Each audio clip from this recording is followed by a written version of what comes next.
Legend of blue sea season 1 episode 6 में दिखाया जाता है जलपरी सियोल में होती है।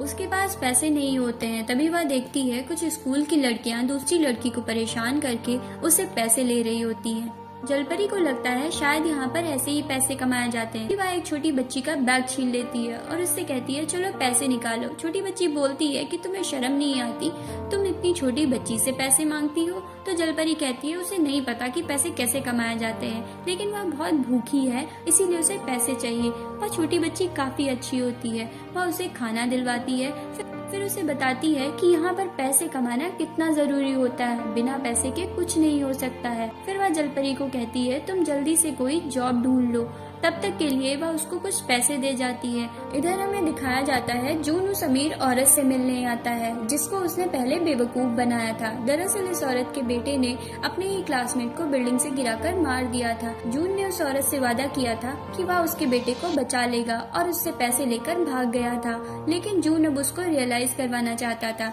कि उसके बेटे ने कितना गलत किया था। वह लोग लिफ्ट में होते हैं, तभी जून उसे हिप्नोटाइज कर देता है और ऐसा इमेजिन करवाता है कि उसका बेटा बिल्डिंग से गिर रहा है। वह औरत काफी रोने लगती है, फिर उसे रियलाइज होता है कि उसके बेटे ने कितना गलत किया। फिर हमें दिखाया जाता है जलपरी डस्टबिन से कपड़े निकाल कर पहन रही होती है। वहाँ पर एक दूसरी भिखारन बैठी होती है, वह उसे बताती है कि वह कितनी अमीर हुआ करती थी, लेकिन बैंकरप्ट होने के बाद वह भीख मांग रही है। फिर वह उससे पूछती है कि वह यहाँ क्या कर रही है, तो जलपरी बताती है कि वह किसी को ढूंढ रही है। तो फिर भिखारन उससे कहती है तुम उस इंसान को वहाँ ढूंढने जाओ जिस जगह का जिक्र उसने तुमसे कभी किया हो। जलपरी को याद आता है कि जॉन्जे ने एक बिल्डिंग का नाम लिया था। वह जल्दी से बस लेकर वहाँ जाने लगती है। इधर हमें दिखाया जाता है जून की एक दोस्त होती है जो उसे काफी पसंद करती है। आज जून का बर्थडे था, इसीलिए वह उसका फेवरेट सूप बनवा कर लाती है। जॉन्जे जैसे ही उस सूप को पीता है उसे उसकी माँ की याद आ जाती है, क्योंकि वो सूप का टेस्ट बिल्कुल उसकी माँ के सूप जैसा होता है।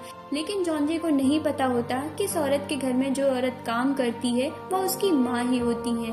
फिर दिखाया जाता है जॉन्जे उसी बिल्डिंग में पहुंच जाता है जहां पर जलपरी गई होती है, क्योंकि उसके बर्थडे वाले दिन उसकी माँ हमेशा उसे वहीं लेकर आया करती थी। जॉन्जे जब वहां पर होता है तो जलपरी का शो हो रहा होता है, उसमें रियल वाली जलपरी भी घुस जाती है। तभी जलपरी जॉन्जे को एक्वेरियम के अंदर से देख लेती है, वह उसके पीछे पीछे जाने लगती है। जॉन्जे भी उसे मुड़कर देख लेता है, लेकिन वह उसे पहचान नहीं पाता। जलपरी जल्दी से बाहर निकल कर आ जाती है। इधर हमें दिखाया जाता है जॉन्जे का दोस्त उसे फोटो भेजता है और कहता है यही वह लड़की है जिससे तू मिला था। अब जॉन्जे समझ गया था कि एक्वेरियम वाली लड़की और यह लड़की सेम है। वह तुरंत उसे ढूंढने के लिए पीछे जाने लगता है। दिखाया जाता है जलपरी और जॉन्जे एक दूसरे के सामने होते हैं। जलपरी की आंखों में आंसू होता है और वह वो दिन याद करने लगती है जहाँ पर वह जॉन्जे को समंदर के किनारे अकेले छोड़कर आई थी।